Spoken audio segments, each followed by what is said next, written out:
Denpasar tidak saja membuka rumah inspirasi, Utami Dwi Suryadi, salah satu Serikandi Demokrat Bali, juga melakukan kegiatan sosial membagikan sembako kepada warga di Denpasar, Bali, Sabtu 21 Mei 2022.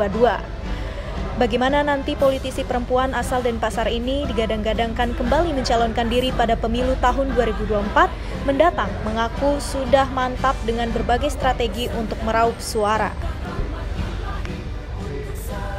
Saya optimis 2024 kita bisa menambah kursi DPRD Kabupaten Kota, DPRD Provinsi, dan DPR RI. Dengan semangat teman-teman saya, yakin kita bisa. Pemimpin yang baik adalah mereka yang punya sifat kuat dan tegas, tapi sekaligus rendah hati. Rendah hati tidak berarti mereka lemah atau tidak yakin akan dirinya. Rendah hati justru menunjukkan bahwa seseorang memiliki rasa percaya diri yang cukup dan sadar akan kemampuan dirinya, tegas Utami Dwi Suryadi kepada wartawan. Ia menjelaskan bila suara perempuan tidak didengar dan bila perempuan direndahkan akan terjadi bencana, dan itu sangat jelas tersurat dalam Weda. Pembangunan di Bali pun tanpa kehadiran perempuan akan tidak maksimal karena yang tahu persis kebutuhan rumah tangga adalah perempuan. Diresmikannya rumah aspirasi adalah untuk siapapun bisa menyampaikan aspirasinya, terutama kaum perempuan yang sering enggan dan malu menyampaikan aspirasinya ke DPRD atau ke pejabat. Dengan diresmikannya rumah aspirasi ini, semua permasalahan untuk kebaikan pembangunan di Bali ini bisa kami dengar dan kita tindak lanjuti dengan baik, bebernya. Sementara itu, Ketua DPD Partai Demokrat, Imade Mudarta, dalam kesempatan tersebut menyampaikan sangat bersyukur telah diresmikan rumah aspirasi seperti yang sudah dicanangkan oleh DPD Demokrat Provinsi Bali adalah memberdayakan perempuan untuk ikut dalam membangun Bali. Dan ini telah dibuktikan Ibu Utami telah menjabat sebagai anggota DPRD 3 kali berturut-turut di Provinsi Bali. Wah, sangat luar biasa ya. Bu Utami adalah kader utama Partai Demokrat ya, adalah posisi strategis sebagai bendahara DPD. Sudah 3 periode terpilih mewakili Dapil Denpasar untuk berjuang di Provinsi Bali. Ini tentu menjadi kebanggaan Partai Demokrat ya, karena partai-partai lain berteriak ya memprioritaskan kaum perempuan, tapi faktanya itu nggak terjadi.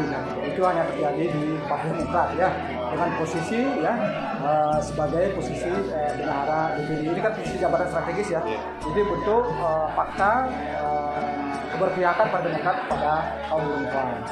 Sebab kalau situasi politik ini kan kenal dengan panas ya, tegang ya, banting kursi kalau meeting kan. Tapi kalau ada perempuan di dalamnya, itu suasananya akan sejuk, tenang, damai, kan lebih adil kira-kira begitu. Karena sesungguhnya yang paling jujur menyampaikan aspirasi itu dan berjuang untuk rakyat itu adalah ibu-ibu. Kita harus akui ya, bagaimana peran seorang ibu kan.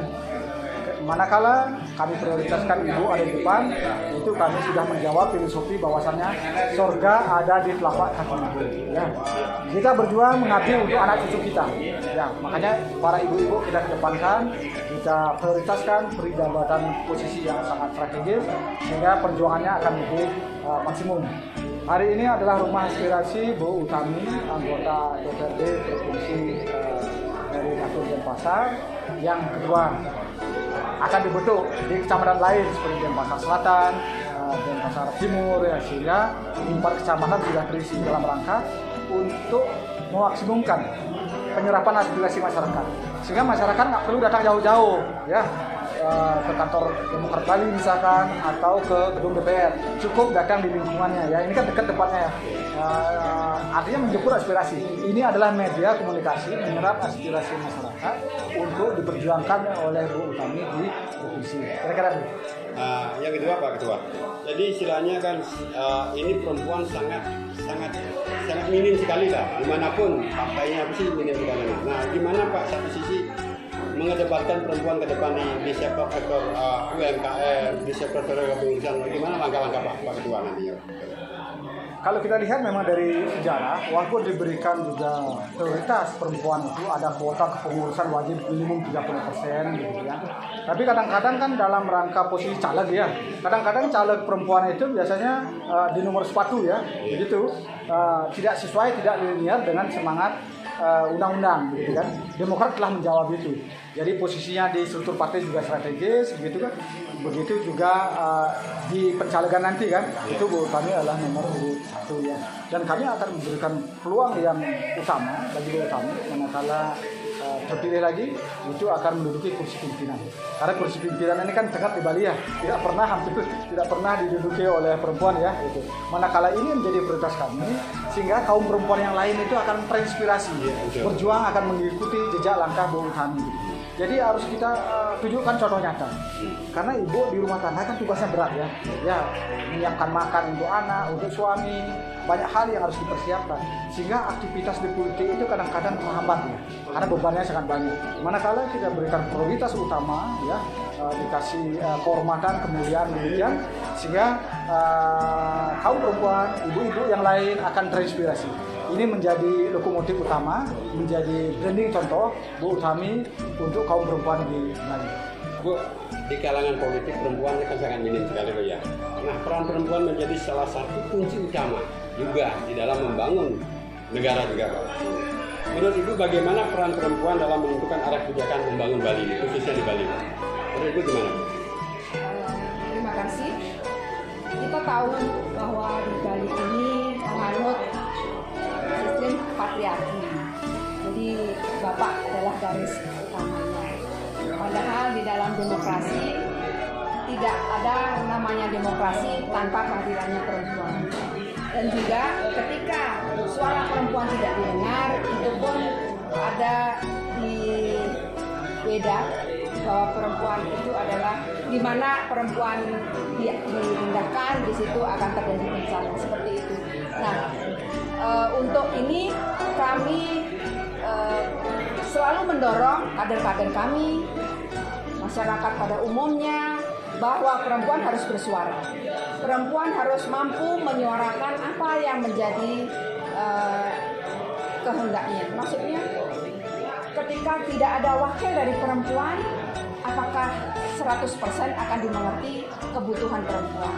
Nah, untuk itulah pembangunan di Bali pun tanpa kehadiran perempuan pasti juga akan tidak maksimal. Karena seperti contohnya yang tahu persis tentang kebutuhan rumah tangga itu adalah perempuan. Itu adalah negara kecil yang ada di kita. Kalau di negara itu perempuannya atau yang mengetahui yang think tanknya tidak didengar, pasti akan kacau. Seperti itulah. Maka kami berharap semakin banyak juga wakil-wakil perempuan yang duduk di legislatif, karena itu adalah penentu kebijakan pemerintah juga, utamanya kader perempuan. Nanti juga saya harap selama 3 periode saya menjabat dari wakil rakyat, perempuannya saya saja. Jadi mudah-mudahan nanti lebih banyak lagi. Ada terwakili Gading Buleleng ya? Rani ya? Iya, tapi kabupaten. Kabupaten ya? Iya, provinsi satu. Ya, lanjutan pertanyaan kedua. Bagaimana strategi yang harus dilakukan untuk memberi ruang partisipan kaum perempuan dalam membangun Bali khususnya? Strategisnya ya? Ya, strategisnya. Contohnya hari ini saya meresmikan rumah aspirasi yang kedua, di mana rumah aspirasi siapapun bisa datang ke sini, termasuk perempuan. Jadi kalau mungkin malu-malu datang ke DPR, malu-malu datang ke pejabat, ini ada rumah yang saya peruntukkan untuk masyarakat menyampaikan aspirasi, utamanya juga kaum perempuan yang saya wakili, karena biasanya kaum perempuan itu susah untuk berbicara, susah untuk mengatakan maunya saja dia susah. Jadi saya mau A, tapi ngomongnya aja susah. Kalau didukung dengan suasana kekeluargaan seperti ini, saya punya rumah aspirasi, mungkin dengan begitu mereka lebih berani untuk menyampaikan. Ini salah satu strategi saya untuk semakin merekrut banyak kaum perempuan, karena suara perempuan cukup signifikan. Ada yang lain disampaikan tentang kaum perempuan?